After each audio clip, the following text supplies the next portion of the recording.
What's up, guys? Hope you guys are all well. I got the pleasure again every Tuesday to do an interview here with Mr. Michael Zuber. Actually, he interviews us, we interview each other, just figure out what's happening in both of our markets. So, Michael, I haven't asked you this in a little bit. I mean, we're at the end of the first quarter, we're starting the second quarter. What did you see the last quarter for into quarter one? And what are your expectations for quarter two in the industry in general, especially with the lawsuit, especially with everything else that's happening? What's your take on it? Because you're a plethora of information and knowledge, so let the listeners know what you know. I appreciate that. So we're going to have a conversation about the real estate market. I'm going to break the real estate market into the housing market and the commercial market, right? Because we're going to break that apart. Because I think it bears repeating, because there's a lot going on. When you say real estate, there's just a lot going on. So let's go to housing first. Let's go to housing first. I think we've learned, we learned a couple things. And again, in Q1, we actually have actuals that show this.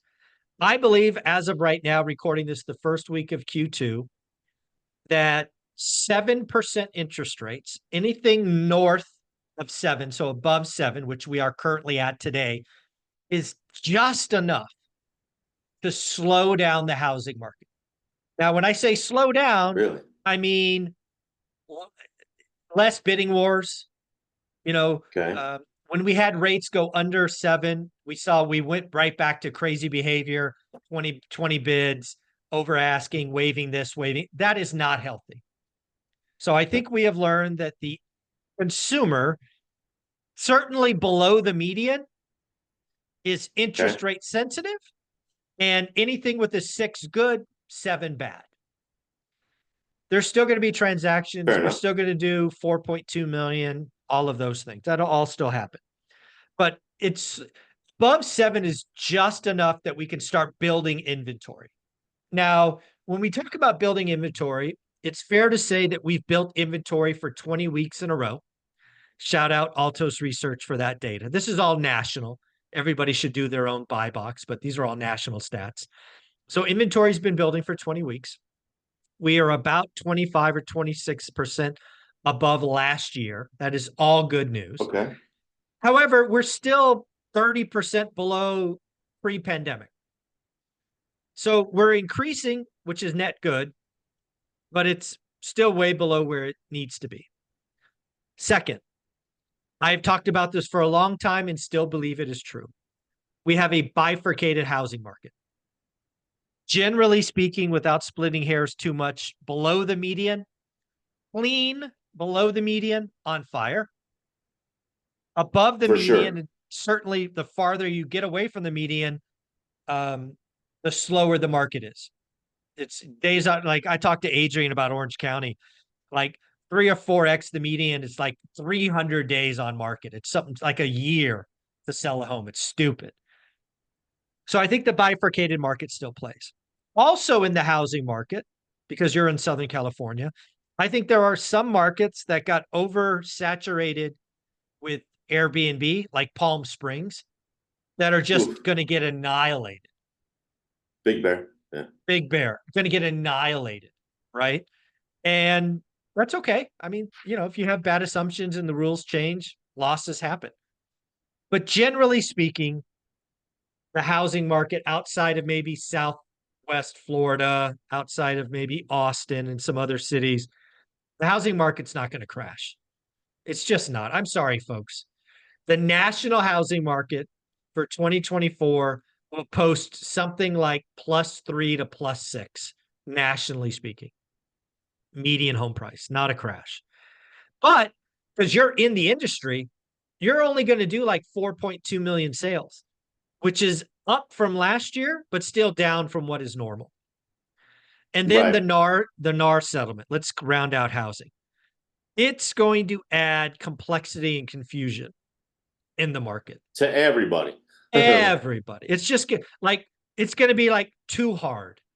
I think the fly-by-night pretenders in the business are going to go away. They're going to start OnlyFans channels or become baristas or something else. But the professional real estate agents, they're going to do just fine. I think there will be technology. It would shock me. I mean, I would bet thousands of dollars that Zillow, Redfin, and or others create some kind of 1% listing or listing service or something. I think the buyers brokers are going to be fixed price or, extreme concierge value. There'll be nothing in between. Um, so that's what I think about housing in general. Outside of a couple of markets over indexed on short-term rentals, some markets that got over saturated, this insurance crisis that's hitting California, Florida is real, right? I think it's State Farm. They just said they're leaving California. That's going to impact a lot of people. Rates are going up. I had a fourplex canceled that I had to get reinsured somewhere else. It went up 50%. Yes, same crazy crap going on. Crazy stuff. So, yeah, I think, but in general, the housing market, this is my big hope for the housing market. Single family homes is on a price level. It's boring. It's just boring for years to come. Sideways, sideways, sideways. Dude, I don't know if you saw this, but Pittsburgh, Pennsylvania, up 22% year on year. 22%. That's crazy. That's a lot. That's nuts. It's not healthy. That's crazy. No, but something's again, going to happen there too. Yeah, I mean, yeah. So in general, I think unlike that, we're not going to repeat '08. I'm sorry, at least in single families. There'll be some great deals. Like if you ever wanted a vacation home in Palm Springs, good luck. I mean, you're going to get there'll be houses in Palm Springs that are sold for 50% less than the last one. It'll be some bloodbaths. There'll be some foreclosures. And It'll be ugly. What's crazy is knowing that you'll be able to get something super nice with the pool, with everything, and get it 50% off, 60% off. I mean, that's unheard of. $1 million house you're buying for $500,000. Yeah, and you have a window where there's a lot of crap that comes on the market because the rules changed. Dude, there's already foreclosures in Palm Springs. Like, if you really wanted, like, if I was a multimillionaire and I wanted a Palm Springs house, I would get PropStream, and I would mail all the NODs in Palm Springs. That's just what I would do. But I don't want a $1 million house in Palm Springs. But if I did, that's what I would do. I would go try to get something off market in Palm Springs. That's cool. So that's single family. Does that make sense? And then we'll talk about the other one next. Oh, 100% makes sense for sure. That SFR game, and slow, steady wins the race, right? Is that what they say? So steady, below the median, Yep. Multiple exit strategies. I don't think 2024. You know what I'm seeing real quick? Yeah. Oh, sorry. I was sorry to cut you off. I see this market of having more opportunities for sellers that don't owe any, mortgages on their properties, and they want to get rid of their properties. You're going to be able to buy these houses with owner financing through the roof. I think that creative financing is going to go through the roof over the next 18 months because transactions still have to happen. It's just a matter of what and how you're going to implement those strategies into your everyday business. So it's funny. We think alike. We think alike. So I believe in this so much. I don't know if anybody else did this, but Robert G. Allen wrote a book called God, I wish I remembered what it was called. Something like Creative Financing for the 80s or something like that. I went out and found on Amazon a used copy of a first edition. So this book's like 45 years old, and it's 45 years old. It's been well used. But I wanted to go back and get like the nitty gritty because I think you're right. What we're about to experience over the next 18 to 24 months is exactly like 1981 and 1982. We still did 2 million transactions in 81 and 82. Most of those were created. So I wanted to find out what the OG of creative financing was doing in 81 and 82. And you're absolutely right.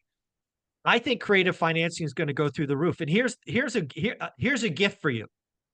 I have a lender that I speak to every week that will do a 90% combined loan to value loan. Why is this important?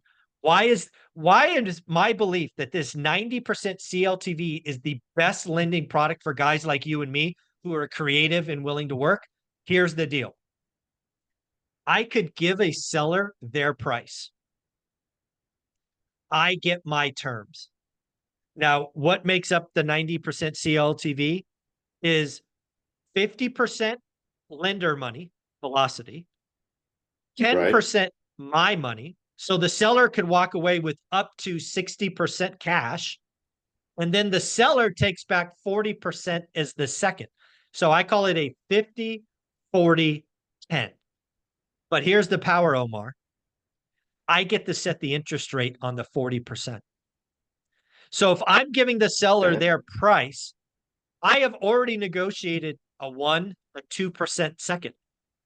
So if I take, I don't know, a 9% first and a 2% second, and I smash those interest rates together, I get a blended interest rate way below market. I can borrow 90% of the money below market and only put 10% down and cash flow day one. Win, win, win. And now let me ask you, 50% lender money, is that a bridge or is that's not amortized? 30-year fixed.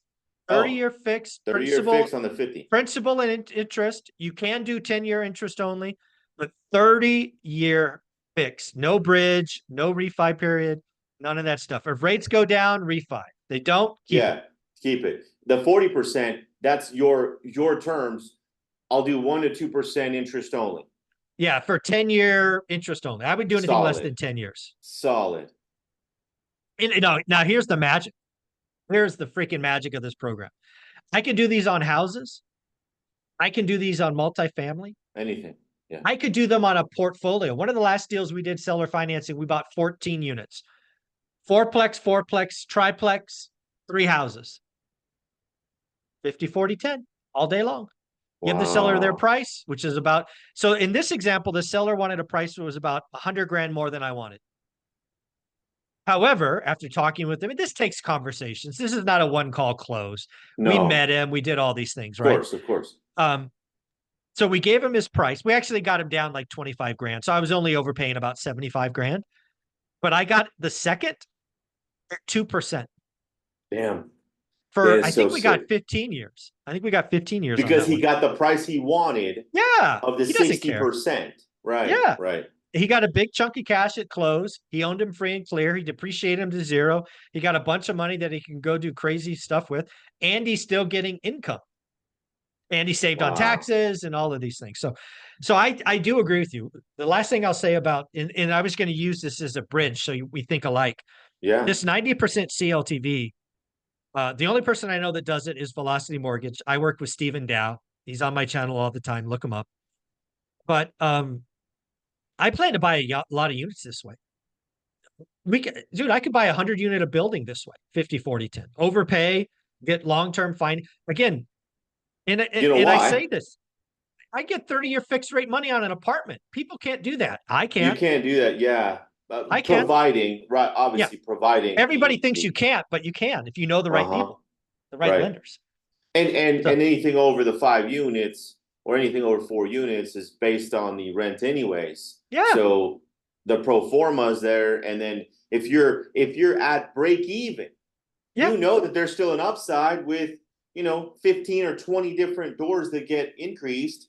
Yep. And now you just bought yourself $1 million in equity. Exactly. And here's the last. Sorry. Go ahead. Here's the last crazy thing about this program. We talk about it every week. We've talked about it for a couple of years, he and I. But their company just changed their credit requirements. They don't even require a credit score anymore. You could have a credit score of 505 and get this done. All you have to have is 10% down. What the flip? Isn't that amazing? It's crazy. That's amazing. Actually, that's scary. Amazing. It's not my money. It's all right. So it's true. It's true. So let's go to the other side. So unlike the residential side, which I don't think is going to have the great crash that everybody wants, I do think and I do believe that we will create millionaires and frankly, billionaires. There will be billionaires created and hopefully hundreds and thousands of millionaires in what will be the opportunity of commercial. Commercial is effed. It is screwed. bad assumptions, bad debt structures, all of these crazy syndicators doing stupid things, they're going to pay up. And it's going to be like guys like you and I that are prepared, that we have these financial, Swiss Army knives. We're going to go pick up stuff 10% down all day long. And it's going to be amazing. So there will be millionaires and billionaires created in the aftermath of commercial catastrophe, in my opinion. Wow. You know what? We just, and this is why we're on these calls, Michael. First of which, to get inspired to understand this knowledge that you have in your mind and your brain, and you're sharing it with all of us. And now knowing this information, when anybody sees this, is now it's up to you to implement what you just if heard. I was running your business, right? This I is just what took you a bunch do. of notes, by the way, like Yeah. all day long. So if I were you, right, if I had my magic wand and we could do whole whatever those switch live things, Yeah. I would be creating chunk money by flipping quality homes below the median. And that's all I would do. I would not touch anything with an ARV above the median. Not a thing. And then I would be stacking that chunk money. And frankly, I would probably, if I were you, I would take 10% of my marketing spend and I would start marketing to multifamily owners 5 to 50 units. And I would be selling seller financing because there's a lot. So there's a lot of syndicators that bought the big stuff. I would try to find a baby boomer who owns these properties, who's seeing values fall, but still wants out. And what I would say is, hey, let's talk about creating a win-win situation where where you get your price and I get my terms. Let's have a 10-minute coffee. I'll buy or whatever. I would seriously be taking, because again, I think the magic of this, I really want people to hear this. There will be millionaires and billionaires created by helping out the 5 to 40 to 50 unit buildings. If you can get those, you can do a deal structure where you can get cash flow day one. You can hold these folks. I hate to tell you this. Inflation is a feature, not a bug. For sure. Yeah. It's not going away. It's not going away. Yeah. Figure out how to use it to your friend. Either get used by it or use it yourself. And I think there's just a tremendous opportunity. And if I were you, I would bust my ass the next 2 to 3 years. I would try to add 200, 300 units, all this creative financing stuff. And then, frankly, Omar, I would punch out. You got kids at home. You got all this stuff. No, trust me. I know this is exactly why I wanted to have this conversation. I didn't know what we were going to talk about, but obviously, the universe has a funny way of unfolding. Yeah. And I'm writing all this down, and I'm really hearing what you're saying, and it's so true. And it just started from that the idea for you to get into the creative space. That's where you need to be in the next 2 to 3 years, for sure. Yeah, the beauty of real estate investing is you've got to be around. If you want to, you make your money when you buy. You recognize it when you sell, but you make it when you buy. And you've got to be around where there's the greatest pain. Now, I think the greatest pain is going to be in commercial, not residential. Sorry. But there's plenty of opportunity. And there will be some people who add assets. Dude, I just talked about in the daily financial news today, there were buildings selling at land value. There's, let me get these stats because I have my notes in front of me. I'll give you the addresses. So Washington, D.C. office, 1101 Vermont Avenue. Last sold for 60 million, just sold for 16 million. Wait. 60 to 16? Correct. 75% off. What the fuck? Sorry. Next, Denver office building. Last sold 2019, 437 square feet building. Huge, massive. 127 million. Just traded at land value, 25 million bucks. Somebody's going to make a ton of money. That upside, that is an insane upside. Like it's literally 25 million. If it doubles, it goes to 50 million, but it probably is going to go to 100 million. As long as you buy it right, as long as you have a way to use it. Again, And again, I use these examples because they're big and they're scary, but I want people to hear me. These opportunities exist at a smaller scale. 5 to 50 units, 5 to 70 units. They're out there. They are possible. So again, and you could, again, the next 3 years, So it will good, create man. millionaires and billionaires. It's the time. So good. Omar, if somebody wanted to join your team, see what's what, how do they do that? Guys, follow me on IG at Invest with Omar. Appreciate all of you guys for always listening every Tuesday. Michael always brings the heat.